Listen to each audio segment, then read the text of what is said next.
देखियो ये मशीन मिल वाला मशीन है। देखियो यहाँ के चौर फटकल बनावल मिल रहा है। देखियो एक रत्ती गुंडा नहीं है। देखियो पूरा छोटे मशीन है, ज़्यादा लोड नहीं है। लगभग 3-4 कुंटल कूटे में लगभग 5 दिन लगता है। क्या दिन लगते तो लगभग 2-3 घंटा। लाइन के रहे समस्या न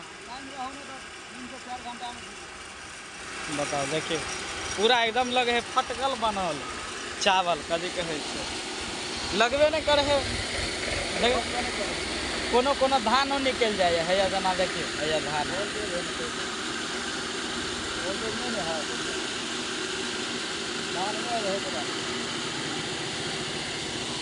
मर लगे है फटकले है पूरा।